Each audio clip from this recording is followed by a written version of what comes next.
time, but it's pretty amazing. But we've had it in Texas and Ohio, South Carolina, Florida. It's just incredible what's happening. Please sit down, please. And I'm honored to be in North Carolina in the presence of true American heroes as we commemorate the 75th anniversary of the American victory in World War II, and a victory it was. On September 2nd, 1945, the great General Douglas MacArthur accepted Japan's unconditional surrender aboard the USS Missouri in Tokyo Bay. VJ Day marked the end of the deadliest conflict in human history and the ultimate triumph of American freedom. It was a big day. It was a great triumph, a great country, and our country is greater than ever before. That's what's happening, and that's what it is. Greater military, with a greater military than we've ever had before. We're deeply moved to be joined this afternoon by World War II veterans, all of whom I've met, all of whom are tough. I don't want to mess around with any of them, I'll tell you right now. Whose blood, sweat, grit, courage, and unfailing devotion made that epic victory possible.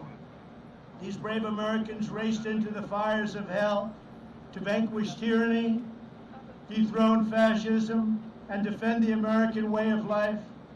You've earned the eternal and undying gratitude of all Americans, and that's why I'm here today. I wanted to be with you. You know what I'm talking about, don't you? We had a good time a little while ago, right? Over at the Oval Office, Congressional Medal of Honor. We're privileged to be joined as well by veterans from every generation, including a number of wounded warriors. We stand in awe of your service. I can say that. So respected, so loved, we are in awe. Joining us for this commemoration, our Secretary David Bernhardt. Secretary, where's David? Thank you, David, very much for being here. A great senator, a real friend of mine, a tremendous senator, actually, and he works very, very hard, and he loves the people of North Carolina. Senator Tom Tillis. Tom, thank you very much. And some warriors, they're in Congress, and they're tough and they're smart. Representatives David Rouser, Ted Budd, and Dan Bishop. Thank you, fellas. They are tough. But you're not as tough as these guys, I'll tell you right now, right? You're not as tough as them. There's no better place to mark this profound World War II anniversary than right here in Wilmington, North Carolina. The people of this city and this state, and its incredible state, and I want to thank you for being so nice to me. You've been very nice, very, very nice. Every time we've asked for something, but I've been nice to you also, I have to say that. But you made the extraordinary contributions to the war effort. That's North Carolina made this extraordinary contribution, and so many. Nearly 2 million American servicemen trained for combat in North Carolina, more than any other state. Wow, that's pretty good, isn't it, huh? Who would know that? 2 million trained, more than any state. Over 360,000 service members from your state fought in the Second World War. They battled on the cliffs of Normandy, over the skies of Africa, and in the deep waters of the Pacific. Over 11,000 North Carolina patriots fought the enemy until their very last breath. You know what that means, right? Think of that, 11,000 died in the war. We want to thank you, boy. And we have family members here, by the way. That's them saying hello. In Wilmington, more than 20,000 workers of the North Carolina Shipbuilding Company poured out every ounce of their strength to build an astonishing 243 ships for the U.S. Navy. And it was the citizens of Wilmington who came together to save a priceless artifact of American history, the glorious battleship behind me, the USS North Carolina. And that is some powerful and beautiful ship. Coming in, we got plenty of televisions on Air Force One, and they showed it in prime time in the 40s. And they showed that ship, and I'll tell you, they don't make, I shouldn't say this, they don't make them that way anymore. They really don't. What a beautiful ship. During World War II, this magnificent ship participated in many major naval offenses, and in the Pacific theater itself, including the Marshall Islands. Iwo Jima, and Okinawa, earning more battle stars than any other battleship. We're learning a lot today, right? That's pretty good. Why are you clapping? You come from West Virginia, huh? He loves West Virginia, so do I, right? But we're clapping anyway, right? You better believe it. Thank you. After the war, the people of Wilmington organized a massive campaign to save this beautiful ship from the scrapyard.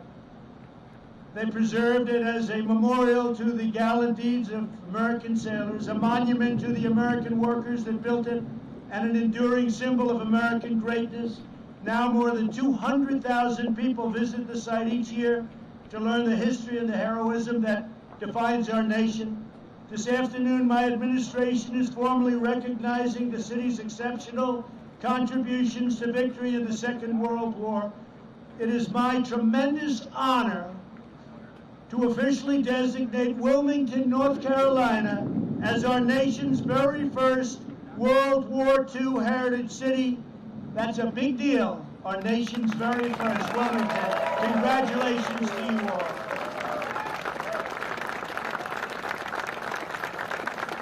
And God is saluting you up there, I tell you. You may have to go a little quicker than I thought, right? With this designation, we proudly declare that in America, we don't tear down the past, we celebrate our heroes, we cherish our heritage, we preserve our history, and we build the future. This mighty vessel and this magnificent town will forever tell that story with this designation. So I want to just congratulate North Carolina and Wilmington. That's a fantastic thing. I want to thank Senator Tillis and Congressman Rouser. Stand up, please, in between the lightning bolts, for their work to make this day possible. Thank you, Tom. Thank you, fellas. Great job. And let me also thank retired Navy Captain Wilbur Jones, who has championed the cause of World War II heritage cities. Wilbur, thank you. Thank you, Wilbur. Great job. Great job. So, Wilbur, you know a lot of people wanted this, right? So you are just a tough cookie. You got it. Number one in the nation. I want to thank Wilbur. That's great. I also want to recognize several of the heroes who saved American freedom. And I've known some of them since I've been in office. I've seen them. And there they are. Here today is my good friend who I just left, and he was in the Oval Office with me at the White House, Woody Williams. 75 years ago, Woody showed fearless courage as a Marine in the Battle of Iwo Jima. You are amazing. I promised him I would not tell that he's 97 years old, I promise. I'll tell you, he's 100% sharp. He's 100% sharp. I know a 78-year-old that's not so sharp, and he's 97, and he's 100%, because it has nothing to do with that. 78's young. Depends who's 78, that's all. He's 97. I said, man, you are something. And physically in great shape. He braved a torrent of hostile fire while destroying one enemy machine gun position after another, knocked them out one after one for his daring actions. President Truman, think of that, awarded Woody the Congressional Medal of Honor, the highest in our land. Woody, congratulations. You inspire us all. It was great to have you on Air Force One. I had promised him, you know, maybe 2 years ago, I said, I'll take you on Air Force One. He came up. He's very aggressive. He said, I'd like to fly on Air Force One. I said, I'll do it. And today we did it, right? We got it done. Thanks, Woody. Great job. Also joining us today is Paul Phillips, a veteran of World War II, Korea, and Vietnam. During the Second World War, Paul proudly served on the USS North Carolina in the Pacific Theater. At 93 years old, he has returned today to visit the ship upon which he so nobly served. He's a tremendous man. Paul, it's our honor to have you with us. Please, Paul, stand up. Thank you, Paul. Thank you. Perfect. Thank you, Paul. Great job, Paul. Appreciate it. Here as well is Army veteran Greg Melikian. When Greg was 20 years old, he served as a radio operator in the headquarters of Supreme Allied Commander General Dwight D. Eisenhower. I'd love to have heard some of those conversations. Much more interesting than today, right? 75 years ago, General Eisenhower directed Greg to broadcast around the world the long-awaited news that Germany had surrendered Greg, your being here is very, very much appreciated. Thank you very much. It was a great honor meeting you before. Thank you very much. Very, very great honor. Our task today is to pass on to the next generation the blessings of liberty that you fought for and that you bled for, all for security. You wanted to secure our future. You wanted to praise and raise our flag, and you did that. You raise our flag, and you stand proud, and you stand tall. And we're doing it in our nation, too. Almost everyone. Every once in a while, you see somebody not do it. We don't like it when they don't do it, do we? We don't like it. So I want to just thank you. Fantastic job. American warriors did not defeat fascism and oppression overseas only to watch our freedoms be trampled by violent mobs here at home.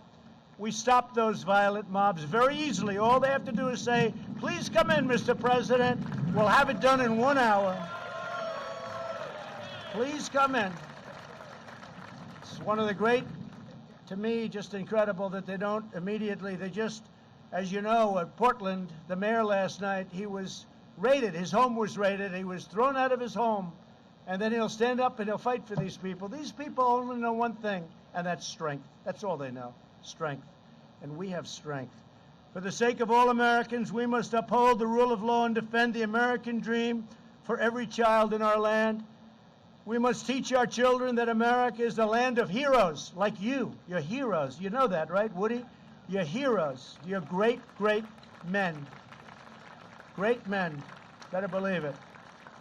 We're not ashamed in America. We're not ashamed of anything. I signed a very important edict recently. 3 months ago, they were ripping down statues. I said, you can rip them down, but you're going to serve 10 years in jail if you do. And as soon as I did that, incredibly, you haven't heard about statues coming down, have you? Statues are monuments. But we're not ashamed of our country. We're proud of our country, prouder than we are of anything else. Our country is great, and we're going to keep it that way. We're going to keep our country great. Together, we will remember America's towering victories.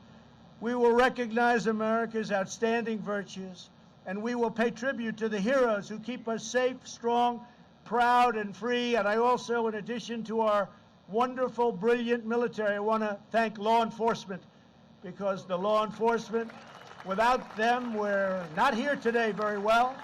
They've done an incredible job. Really an incredible job. And thank you again to the World War II veterans in attendance today. This is such a great tribute to North Carolina. We will never forget what you did for us. Your legacy is etched forever into the heart and soul of a grateful nation. And this spot is right now one of the most important military spots anywhere in the world. Congratulations to everybody, and thank you for making it come true. Thank you all very much. God bless you. God bless North Carolina, and God bless America. Thank you all very much. Thank you.